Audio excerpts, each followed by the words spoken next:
नमस्कार, मैं हूं आशीष चित्रांशी और आप देख रहे हैं the news launcher. Iran Israel युद्ध में अगर सबसे बुरी हालत किसी की है तो वो अमेरिका की। दुनिया को लगता था कि अमेरिका दुनिया का वो दादा है, वो सरपंच है, जहां पर कदम रखेगा लोग ठिठक जाएंगे, रुक जाएंगे, सहम जाएंगे, डर जाएंगे।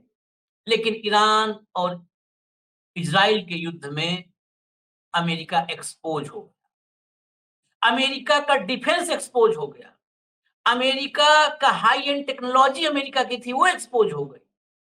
अमेरिका जो दुनिया को कबाड़ बेचता था सोना बता करके वो एक्सपोज हो गया। अमेरिका जो F-35 मोदी जी को भी टिकाने की कोशिश में है वो एक्सपोज। अब तक ईरान इजराइल की जंग में अमेरिका के 5 F-35 विमान मार गिराए हैं इजराइल ने। अब हालात यहां पहुंच चुके हैं कि G7 से लौटने के बाद, G7 छोड़ करके दुनिया का सबसे ताकतवर आर्थिक समूह, उसकी बैठक छोड़ करके अगर ट्रंप लौटते हैं तो यह तो अटकल लगाई जाएगी कि अब बहुत बड़ा फैसला होने वाला है। लौट आए, G7 की बैठक खत्म हो गई, राष्ट्राध्यक्ष अपने अपने देश, अपने अपने घर लौट गए, लेकिन ट्रंप व्हाइट हाउस में बैठे रहे, कोई फैसला नहीं ले पाए। ताजा जो मीडिया रिपोर्ट है उसके मुताबिक ट्रंप ने अब फैसला कर लिया है कि जंग में कूदेगा अमेरिका। ये बताया जा रहा है कि जो कोर ग्रुप की मीटिंग हुई उसमें तय किया गया है कि जंग में कूदेंगे। लेकिन जंग में कूदेंगे, इसकी तारीख कि किस तारीख को कूदेंगे ये बताने में अभी भी डोनाल्ड ट्रंप के पांव कांप रहे हैं, जुबान थर्रा रही, नहीं बता पा रहे हैं। डोनाल्ड ट्रंप जो 1 सेकंड के अंदर कोई भी निर्णय सुना दे, टैरिफ ठोक दिया, इन पर 300%, इन पर 250%। लेकिन नेतन्याहू के इंतजार के बाद भी नेतन्याहू इंतजार कर रहे हैं कि कब अब आए अमेरिका, बचाए। लेकिन ट्रंप तारीख नहीं बता पा रहे हैं कि किस दिन से इस युद्ध में अमेरिका इन हो, यानी एंटर हो। भाऊ को लाइए चर्चा में, बहुत सारे तथ्य हैं दिखाने के लिए आज। स्वागत है भाऊ। नमस्कार। बहुत सारे तथ्य हैं, बहुत लंबा वक्त लगाया है, टीम ने सब जुटाया है। एक एक पहले खबर दिखा देते हैं। लाइए जरा खबर दिखाइए सीक्वेंस में पूरा। ये देखिए, सबसे पहले F-35 शॉट डाउन, इजराइल का 5वां F-35 भी ध्वस्त।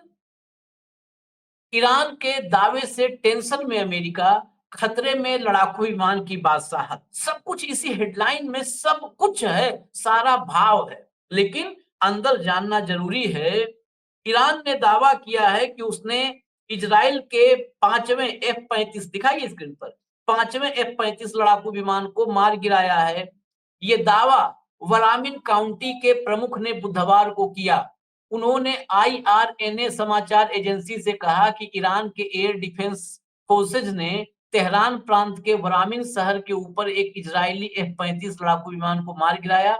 हालांकि इजराइल ने अभी तक अपने एक भी F-35 लड़ाकू विमान के ईरान में मार गिराए जाने की पुष्टि नहीं की है।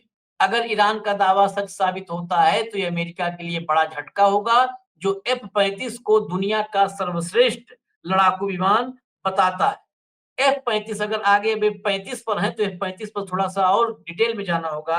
F-35 लड़ाकू विमान को अमेरिकी कंपनी लॉकहीड मार्टिन ने बनाया है। ये सिंगल सीट, सिंगल इंजन और all weather stealth multi role compact aircraft है। इसका उद्देश्य एयर सुपीरियरिटी और स्ट्राइक मिशन दोनों को अंजाम देना है। ये इलेक्ट्रॉनिक वारफेयर और खुफिया निगरानी और टोही मिशन को भी संचालित करने में सक्षम है। ये सब वो चीज बता रहा हूं जो बता के अमेरिका बेचता है, वो बता रहा हूं, ये हम नहीं कह रहे कि ये है। F-35 को बनाने में लॉकहीड मार्टिन के अलावा नॉर्थरोप ग्रुमन और BAE सिस्टम्स का भी योगदान है। इसके वेरिएंट और ऑपरेटर, इसके 3 प्रमुख वेरिएंट है। पारंपरिक टेक ऑफ और landing CTOL F-35A, short take off और वर्टिकल लैंडिंग F-35B और कैरियर आधारित F-35C। इस विमान के विकास में अमेरिका के अलावा नाटो देश भी भागीदार रहे हैं। जिसमें UK, Australia, Canada, Italy, Norway, Denmark, Netherland इनका सहयोग है और इसके ऑपरेटर हैं Australia, Belgium, Denmark, Israel, Italy, Japan, Netherland, Norway, Poland, दक्षिण कोरिया, यूनाइटेड किंगडम और अमेरिका। ये हैं। अब F-35 का मामला हो गया। F-35 दर्शक कहें तो हम पार्ट में सवाल लेते चले, नहीं तो एक खबर और दिखा दें। या चलिए F-35 पर एक सवाल, क्योंकि दर्शक इंतजार करते हैं कि भाऊ की टिप्पणी क्या होगी, इसलिए यहीं पर इसी एक विराम, इसके बाद बहुत देखिए महत्वपूर्ण बात। जी, जी देखिए भाई। आशीष, क्या होता है, कोई भी प्रोडक्ट जब मार्केट में आता है तो उसका बहुत सारे यूएसपी बताए जाते हैं, हुँ, लेकिन जब वो प्रोडक्ट चलता है तो कितना चलता है, कितना कैलिबर का है, जो बोला वो यथार्थ के धरातल पे उतरता है कि नहीं, ये हुँ, दिखता है युद्ध के समय, खासकर फाइटर जेट्स को। हमने राइफल्स का भी देखा है, राइफल्स का भी क्या वो ऐसे ही बड़ा चढ़ा के बोला गया था। राइफल्स का हुँ, क्या हश्र हुआ, F-16 का क्या हश्र हुआ। हमारे मिग ने F-16 गिराया था जब एयर स्ट्राइक हो गई थी। हुँ, तो दो बातें हैं कि जब ये प्लेन इंट्रोड्यूस हुआ तब एलन मस्क ने सीरीज ऑफ ट्वीट किए थे, ये बताते हुए कि ये सबसे फ्लॉप एक्सपीरियंस है, ये कई जगह क्रैश लैंडिंग कर चुका है, ये उड़ता हुआ कॉफिन है, हुँ, ये पायलटों के लिए आत्मघाती है। ये तमाम रिएक्शन और किसी की नहीं थी, एलन मस्क की थी, जो बिल्कुल सरकार के साथ बैठ के वहां देश चला रहे हैं, अमेरिका चला रहे हैं। वो वहां के गौतम अडानी है, अमेरिका के। तो उनका खुद का ये बयान है इस पर। उसके बाद अब यदि ईरान कहता है कि हमने 5 गिराए हैं, तो ये बड़ी बात है। अमेरिका को क्यों लगा कि G7 छोड़ के भागना पड़ा प्रेसिडेंट को? ऐसी क्या इमरजेंसी सिचुएशन आ गई थी? सवाल सिर्फ F-35 का नहीं है, सवाल एरो का है, हुँ, जो इंटरसेप्टर है मिसाइल के, वो कैसे हाँ, फेल हो गए? हाँ, 5 टाइप के इंटरसेप्टर बेचे हैं इज़राइल को। वो पांचों इंटरसेप्टर जो है, वो ईरानियन मिसाइल को नहीं रोक पाए। यदि ईरान ने ऐसा ही अपना मिसाइल अटैक एस्केलेट किया, तो फिर ये इज़राइल पे होगा कि वो तय करे कौन सा गिराना और कौन सा गिरने देना। हुँ, अमेरिकन एक्सपर्ट्स भी कह रहे हैं कि सारे मिसाइल को आप नहीं इंटरसेप्ट कर पाएंगे, ये नेक्स्ट टू इम्पॉसिबल है। उनका स्टॉक भी खत्म हो रहा है इंटरसेप्टर का। हुँ, हुँ, तो होता क्या है कि यदि बोइंग 787 यहाँ गिरा, अपने यहाँ हुँ, क्रैश हुआ भारत में, हुँ, तो साख जो है वो बोइंग की जाती है। F-35 कहीं भी गिरे, साख अमेरिका की जाएगी। हुँ, क्या अमेरिका की सैन्य शक्ति को ये चैलेंज है कि उनके इंटरसेप्टर ईरानियन मिसाइल को इंटरसेप्ट नहीं कर पाए? उन्होंने टेल एविस पे हमला बोल दिया। हुँ, ये तो डिफेंस सिस्टम में मार खा गया। जो आपका अटैकिंग सिस्टम है, यदि वो प्लेन गिरते हैं तो हम इसको इसके मायने क्या समझे? हुँ, दूसरी बात जो आप ये कह रहे हैं कि डोनाल्ड ट्रंप ने अधिकार मतलब ऑर्डर तो दे दिए, सैंक्शन दे दिया ईरान पे अटैक करने का, हुँ, लेकिन डेट नहीं बताया। हुँ, वो बार-बार इस बारे में रुके हुए हैं कि थोड़ा समय देते हैं, कहीं ईरान अ, अपना परमाणु यदि कार्यक्रम रोक दे, तो हम युद्ध रोक देंगे। हुँ, हुँ, इसके पहले अब आप देखिए 2 मुँह कैसी बातें होती हैं। आज आप ये कह रहे हैं कि हमने सैंक्शंस दे दिए हैं, हुँ, हमले के ऑर्डर्स दे दिए हैं, लेकिन सिर्फ समय अभी नहीं बताया। क्यों? कि हम इंतजार कर रहे हैं हुँ, कि वो माने। इसके पहले आपने ट्वीट क्या किया? Unconditional surrender. हुँ, ईरान ने क्या किया? No surrender. नो सरेंडर हुँ, और काउंटर अटैक की धमकी। अब ये युद्ध ट्विटर के आगे चला गया है। अब ये युद्ध ग्राउंड पे ही लड़ा जाएगा, अब सोशल माध्यम से नहीं। कल भी आपने एक कार्यक्रम में इस बात की आशंका जताई थी और मैं भी इस बात को, क्योंकि फिर उसके बाद मैंने आज सुबह से काफी डिफेंस एक्सपर्ट्स, विदेश नीति के पुराने जो रिटायर्ड सेक्रेटरीज है उनसे लगातार मैं बात कर रहा हूँ। एक बात तो समझ में आ गई है, ये जो आसिम मुनीर को जो लंच में बुलाया है वो सिर्फ हाँ पाकिस्तान से प्रेम दिखाने के लिए नहीं, वो बैकडोर डिप्लोमेसी क्या पिछले दरवाजे से कहीं आसिम मुनीर के खंधे से निगोशिएशन चल रहे हैं क्या भरोसे? क्या आसिम मुनीर को अपने ईरान के संबंधों को कैश करने के लिए बोला जा रहा है? ये तुम समझा दो तो हम युद्ध रोक देंगे, क्योंकि अमेरिका भी जानता है कि युद्ध में अमेरिका उतरने के बाद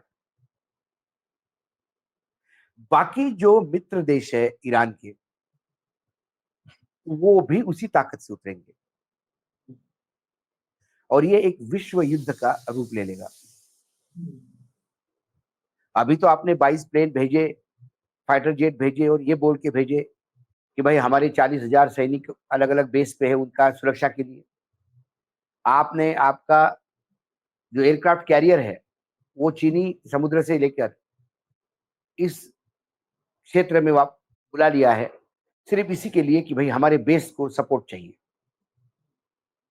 ईरान ने हमारे बेस पे अटैक किया तो क्या, इस बात पे है, लेकिन हम अब ईरान पे अटैक करेंगे ये बात नहीं।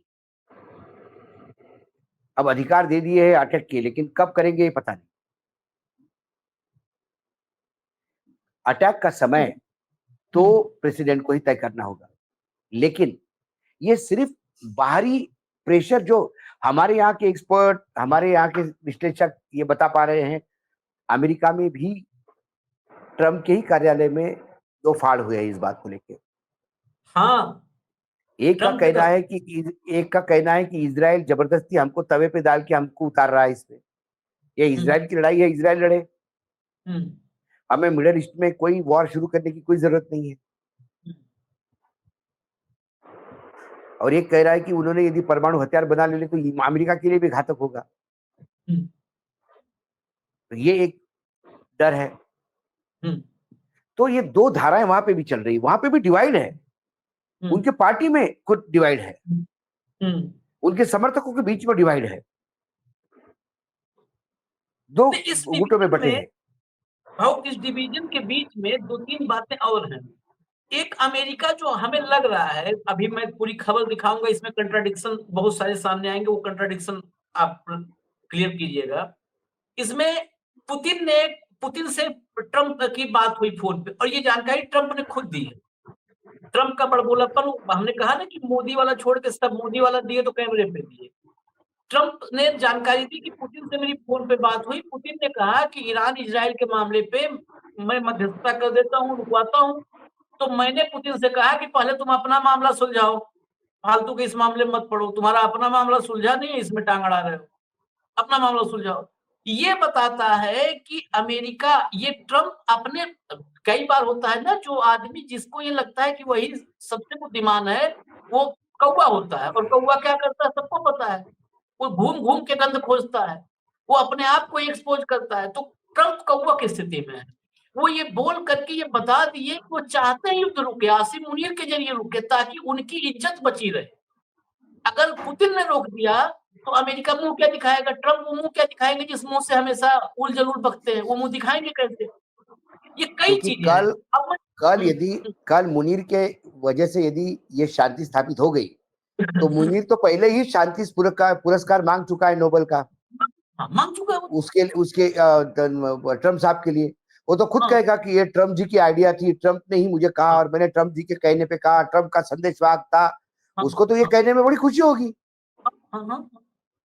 यही बात। अब खबर जो है बहुत इंपॉर्टेंट है, आज वो भी हम खोलेंगे कि 1996 से, जब से नेतन्याहू का जो है अवतरण हुआ है इजराइल में, 1996 से 2025 तक नेतन्याहू ने ईरान के बारे में कम से कम 10 मौकों पर बोला है कि अब परमाणु बम बनाने जा रहा है, अब इस पर काबू जरूरी है करना, इस पर अटैक जरूरी है करना।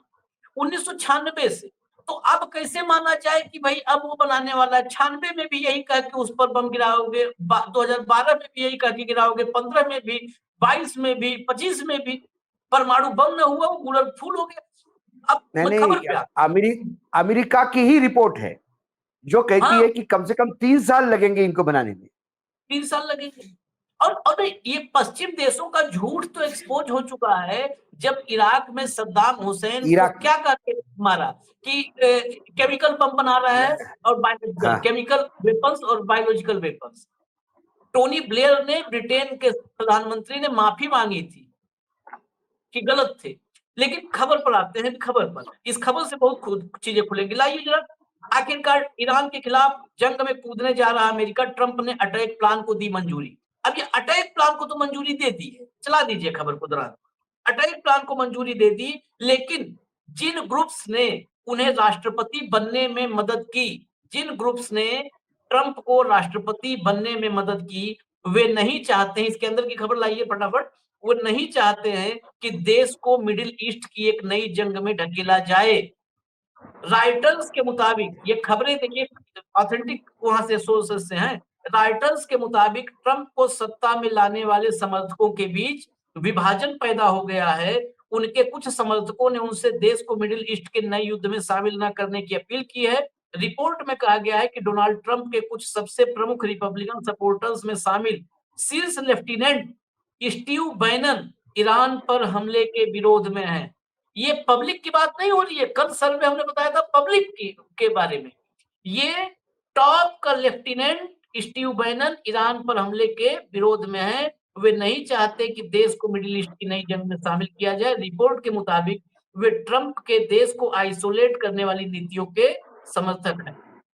ट्रंप और मागा के समर्थक, ये मागा के, ये समझ लीजिए कि भक्त है और भक्त विरोध में उतर आया है, क्योंकि मागा वाले वहां भी भक्त हैं। ट्रंप और मागा के समर्थक बैनन ने कहा कि इजराइल ने जो शुरू किया है उसे पूरा करने दें। हालांकि ट्रंप का कहना है कि उनके समर्थक उनसे प्यार करते हैं। रिपब्लिकन पार्टी में कुछ अन्य नेता ऐसे भी हैं जो ईरान के खिलाफ मिलिट्री कैंपेन में अमेरिका को शामिल करने का विरोध कर रहे हैं। अब इसके तुरंत बाद आप आइए अगली खबर पर कि यहाँ पर लेफ्टिनेंट और मागा समर्थक भक्त ट्रंप का वो विरोध में है। नेतन्याहू की स्थिति समझिए, सारी चीजें जोड़ते चलिए दर्शकों से मैं कहता हूं। नेतन्याहू चाहते हैं ईरान के खिलाफ मिलिट्री कैंपेन में अमेरिका का समर्थन।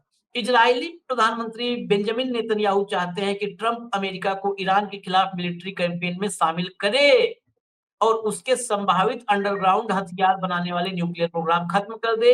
इजराइल की वायुसेना ने पहले दावा किया कि उसके फार्डो न्यूक्लियर साइट समेत नतांज, इस्फहान, कराज जैसे न्यूक्लियर साइट पर हमले किए हैं और नुकसान पहुंचाए हैं। इजराइल का दावा है कि इनमें फार्डो साइट सबसे अहम है, जहां ईरान परमाणु हथियार बनाने की कोशिश कर रहा है, जिसे इजरायली सेना नुकसान नहीं पहुंचा पा रही है। फार्डो में नहीं नुकसान पहुंचा पा रही है।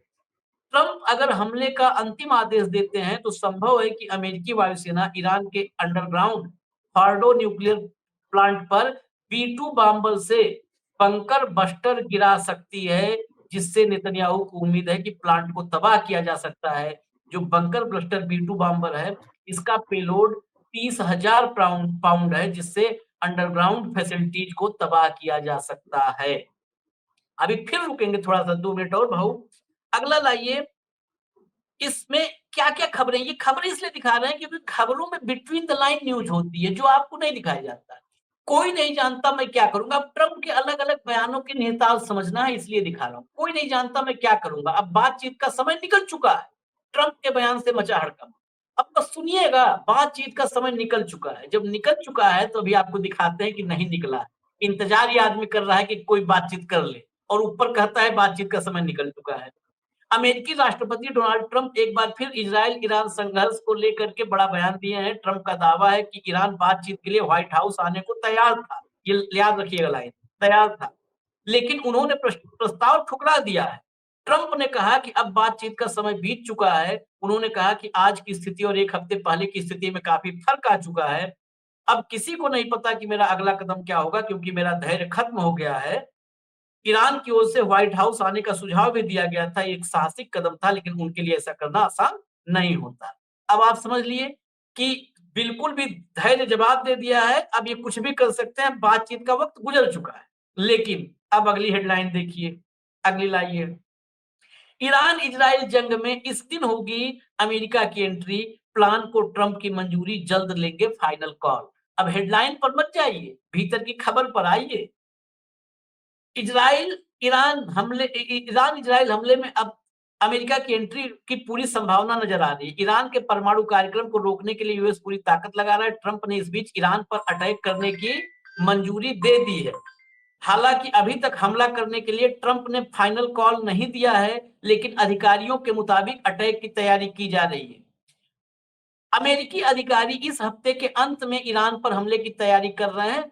ब्लूमबर्ग न्यूज, अब एजेंसियों के हवाले से ब्लूमबर्ग न्यूज की एक रिपोर्ट के अनुसार अमेरिका आने वाले दिनों में ईरान पर संभावित सैन्य हमले की तैयारी कर रहा है। वहीं डोनाल्ड ट्रंप ने इस हमले को मंजूरी दे दी है। लेकिन अभी भी अब वो लाइन भाऊ अब लाइन आ गई, अभी भी वो ईरान को परमाणु कार्यक्रम रोकने का एक और मौका दे रहा है। इसी के चलते अभी तक हमले के लिए ट्रंप ने फाइनल कॉल नहीं दिया है। अगली रिपोर्ट भी दिखा देते हैं। अमेरिकी अमेरिका के राष्ट्रपति ट्रंप ने ईरान पर हमले को मंजूरी दी, लेकिन उन्होंने अपने सहयोगियों से कहा है कि हमले से सहमत हैं। हालांकि अभी तक ट्रंप ने फाइनल ऑर्डर नहीं दिया। वॉल स्ट्रीट वो ब्लूमबर्ग था, वॉल स्ट्रीट जर्नल के मुताबिक ट्रंप अभी भी ईरान को मौका और वक्त देना चाहते हैं। आगे की कार्रवाई करने से पहले वो इंतजार करना चाहते हैं कि क्या पता अगर ईरान अपना परमाणु कार्यक्रम बंद कर देगा तो अमेरिका उस पर हमला नहीं करेगा। अब देखिए ब्लूमबर्ग और वॉल स्ट्रीट, कितना कंट्रोडिक्शन है। जब आदमी झूठा होता है तो अपने ही झूठ में फंसता है। एक और आगे लाइए। आने वाला हफ्ता आने वाला हफ्ता जब पूछा गया ट्रंप से अटैक को लेकर, तो उन्होंने कहा हम हमला कर भी सकते हैं और नहीं भी कर सकते हैं। ट्रंप ने जहां हमला करने के लिए सीधे सीधे नहीं बताया कि अटैक करेंगे या नहीं, वहीं दूसरी तरफ ईरान को बड़ी चेतावनी दी। साथ ही एक ये भी इशारा किया कि अगर वो हमला करेगा तो इसी हफ्ते करेगा। ट्रंप ने कहा कि आने वाला हफ्ता काफी भारी है। इसी के साथ ट्रंप ने ईरान को लेकर एक बार फिर साफ किया कि ईरान अपने न्यूक्लियर ताकत बनने की कोशिश को रोकना होगा और बिना शर्त के पीछे हटना होगा। पत्रकारों से बात करते हुए ट्रंप ने कहा कि पिछले हफ्ते इजराइल की तरफ से ईरान पर हमला तब शुरू किया गया जब न्यूक्लियर पावर बनने से कुछ ही हफ्तों दूर था। साथ ही कहा कि हम किसी तरह का युद्ध विराम नहीं चाहते हैं, हम पूरी तरह से जीत चाहते हैं। जीत यह होगी कि ईरान अपना न्यूक्लियर पावर बनने का सपना भूल जाए। कंट्राडिक्शंस आपसे खुलवाएंगे, लेकिन एक हेडलाइन और दिखाना जरूरी है, बहुत जरूरी है। उन्होंने कहा था, हमने कहा था दर्शकों से, लाइन याद रखें कि ईरान व्हाइट हाउस आना चाहता था हमसे बात करने के लिए। खामेनेई ने कहा हमारा कोई अधिकारी व्हाइट हाउस की चौखट पर नहीं गया। ईरान ने नकारा ट्रंप का दावा। मोदी जी भले न नकार पावे, लेकिन दुनिया में बाकी सब तो एकदम सामने आके बोलते हैं। भाऊ ये है ट्रंप, जिसे मैं कह रहा हूं कांपता हुआ ट्रंप। ये कांपता हुआ ट्रंप। मैंने देखिए आशीष, अमेरिका का आना युद्ध में ये विश्व का बहुत बड़ा राजनीतिक परिवेश बदल देगा। हम्म, मैंने फिर कहा कि क्या हम तीसरे विश्व युद्ध के मुआयने पे हैं, हम्म, और खासकर ट्रंप ने सेकंड टर्म में आने के बाद जो उलूल जुलूल डिसीजन लिए, उससे अमेरिका भी सख्ते में है। हम्म, और हर जगह ट्रेड ट्रेड ट्रेड ट्रेड चल रहा है। हम्म, अमेरिका में हर राजनीतिक दल में दो धड़े हैं। उसमें से एक कहता है कि इजराइल ने हमेशा अमेरिका का फायदा उठाया और अमेरिका हम्म, के गले ये सारी बातें डालता गया। हम्म, ये इजराइल अपना युद्ध लड़े। हम्म, लेकिन अब ट्रंप का कहना है कि भाई ये मेरे को मिलने आए थे। ट्रंप तो इस मामले में तो बड़ा, हम्म, मतलब मोदी जी और ट्रंप साहब में बहुत सारी सिमिलरिटीज है। मोदी जी भी अपने कमजोर लोगों को बहुत दबाते रहते हैं और अपनी एजेंसियों की ताकत के भरोसे विपक्ष को लेके, हाँ, पत्रकारों से लेके, सत्यता लेके, हर एक को अर्बन नक्सल बोल के रगड़ते हाँ, रहते हैं। हाँ, दूसरी ओर यदि हम देखें तो ट्रम्प से कौन, यूरोप का कौन सा देश है ऐसा जो दुखी नहीं? भाई ये समय, भाई आपको यदि ईरान के खिलाफ उतरे और उधर से रशिया उतरा तो क्या करोगे? ऐसे समय रशिया को गुड फेथ में रखना था, तो आपने रशिया की पूंछ पे पैर दे के आगे फोन करके पूछ दी, पैर पे पूछ पे पैर रख दिया। तो कुल मिलाकर युद्ध की तैयारी, क्योंकि बड़बोलेपन नहीं है तो बता ही दिया, युद्ध की तैयारी, ऑर्डर दे दिया, युद्ध की तैयार हो गए, प्लेन हो गए, वो प्लेन कैरियर जहाज आसपास मंडरा रहे हैं। लेकिन क्या युद्ध की शुरुआत करेंगे? सवाल है। अंदर से डरे हुए हैं क्या? ये अंदर से डर है? डर तो है, क्योंकि यदि तीसरा विश्व युद्ध हो गया तो इसकी परिणति क्या होगी किसी को नहीं पता। हाँ, इसकी परिणति बहुत बर्बादी होगी। वो सिर्फ 2 हिरोशिमा नागासाकी 2 शहर नहीं होंगे, हर देश में हिरोशिमा नागासाकी होगा। पूरा भूगोल बदल जाएगा विश्व का, क्योंकि पर्यावरण समाप्त हो जाएगा। और सैकड़ों साल ह्यूमन सिविलाइजेशन सैकड़ों साल पीछे चला जाएगा। इसलिए मैंने हमेशा कहा संयम, जिसके हाथ में अथाह ताकत होती है उसको संयम, ये उसका सबसे बड़ा गहना होता है। यदि वो संयम नहीं रख पाया तो वो अनियंत्रित होकर फिर बर्बादी की राह पकड़ लेता है, और फिर युद्ध में नुकसान तो होगा। हो सकता है ईरान बर्बाद हो जाए, लेकिन फिर इजराइल का क्या? इजराइल और ईरान दोनों ही बर्बाद हो गए तो अमेरिका को क्या मिलेगा? अमेरिका तो कुछ नहीं जाएगा।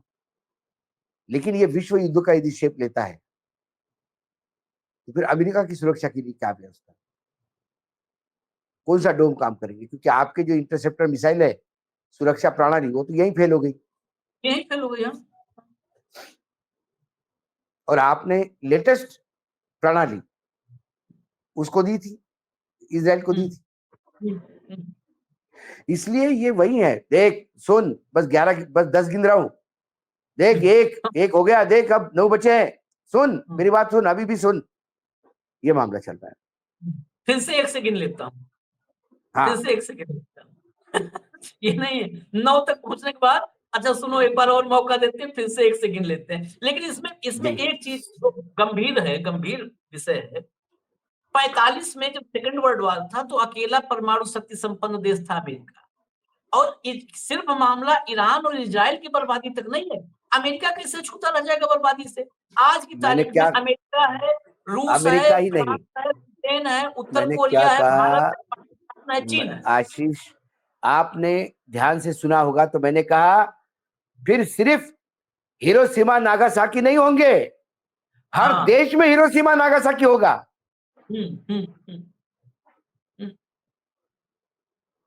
भारत भी अछूता नहीं रहेगा, ना पाकिस्तान अछूता रहेगा। ये नुकसान का सोच के ही सिहर जाता है इंसान। अब तो अगर ईरान ऐसा चैलेंज कर रहा है तो चीन ने मिसाइलें ऐसी बना ली हैं जो अमेरिकी शहरों को, किसी भी अमेरिका के किसी भी इलाके को टारगेट कर सकती हैं। नॉर्थ कोरिया बैठा हुआ है। मैं आपको दिखाता हूं, जब हम आए न्यूक्लियर की चर्चा पे आ ही गए, हम वहीं से शुरू हुआ था, न्यूक्लियर पर पहुंच गए, क्योंकि अमेरिका की एंट्री इस मुहाने पर खड़ा कर सकती है इस युद्ध को। 96 से नेतन्याहू कंट्रोल रूम रेडी हो, 96 में आए, अवतरित हुए। उसके बाद से जब सुनिए, एक झलक है, सुनिए अक्टूबर 96। Deadline for attaining this goal is getting extremely close. And Iran, by the way, is also outpacing Iraq in the development of ballistic missile systems that they hope will reach the eastern seaboard of the United States within 15 years. By next spring, at most, by next summer, at current enrichment rates, they will have finished the medium enrichment and move on to the final stage. From there, it's only a few months, possibly a few weeks, before they get enough enriched uranium for the first bomb. The foremost sponsor of global terrorism could be weeks away from having enough enriched uranium for an entire arsenal of nuclear weapons. That would place a militant Islamic terror regime weeks away from having the fissile material for an entire arsenal of nuclear bombs. If not stopped, Iran could produce a nuclear weapon in a very short time. It could be a year, it could be within a few months, less than a year. भाऊ सब आपको क्या है जानना आशीष, एक कहानी है। जंगल में शेर रोज जानवरों को खाता था, तो जंगल के जानवर शेर के पास गए, बोले महाराज आप ऐसा ना करो, सब डर में छाए में जी रहे हैं, आप एक काम करो, जो जानवर गलती करेगा, जो कानून तोड़ेगा, उसको आप खा लीजिए, तो कम से कम एक निडरता से साथ जंगल में रहे। शेर ने कहा ठीक है। अब एक ऐसा समय आ गया कि कोई कानून का उल्लंघन ही नहीं करे, शेर भूखा बैठ गया। शेर भूख के मारे परेशान, फिर पानी ही पीने लगा। शेर नदी में पानी पी रहा था और उसने देखा नीचे बकरी पानी पी। शेर ने कहा बकरी तुझे मैं खाने जा रहा हूं। बोला महाराज मैंने कौन सा कानून तोड़ा? बोला जब शेर जो राजा है जंगल का, वो जब पानी पी रहा है तो उसका पानी गंदा करने का तूने गुनाह किया। उसने कहा महाराज आप ऊपर पानी पी रहे हैं, प्रकृति का नियम है ऊपर से पानी नीचे आता है, आप ऊपर की तरफ पानी पी रहे हैं, मैं नीचे की तरफ आपका झूठा और गंदा पानी पी रही हूं, मेरा पानी कैसा गंदा ऊपर जाएगा? बोला मैं शेर हूं, मैं राजा हूं, जब मैंने तय कर लिया कि तूने मुंह लगाया वो पानी गंदा हो गया तो मैं तुझे खाऊंगा। और शेर ने बकरी को खा लिया। यह ईरान है नीचे, ऊपर इजराइल और अमेरिका बैठा है। 2016 में 1996 में कुछ चंद सप्ताह में बनाएगा बम, 10 में चंद सप्ताह में बम बनाएगा। कितने सालों के होते ये बताए तो सही। 25 में कम से कम इतना बोला कि अब हमें ऐसा लग रहा है कि 1 साल भी लग सकता है बनाने में। पहली बार 1 साल जैसा 2025 के उनके उद्बोधन में 1 साल का पीरियड का आशंका जताई। उसके पहले तो few weeks, few months, few weeks, few days यही चल रहा था। 1996 से 1996 से 2025 तक ये सप्ताह पूरे नहीं।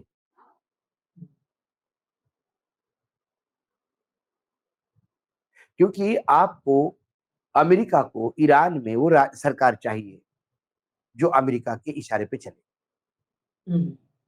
पूरा मिडल ईस्ट उन्होंने कब्जा कर लिया है, इराक नेस्तनाबूद कर दिया है। ईरान में यदि उन्होंने अपनी सरकार स्थापित की तो फिर बल्ले बल्ले। सारा खेल यही है। लेकिन ये आसान नहीं दिख रहा है क्योंकि चारों तरफ से देखिए आसान तो इतना नहीं है कि आसान मैक्सिको ने भी आंखें दिखाई। हाँ भाई मरेंगे लेकिन जब तक जिंदा है अस्मिता के साथ जिंदा रहेंगे। ग्रीनलैंड जोड़ रहा था अमेरिका में, ग्रीनलैंड वालों ने बोल दिया कि हलवा समझ के रखे हो क्या, सोचना भी मत।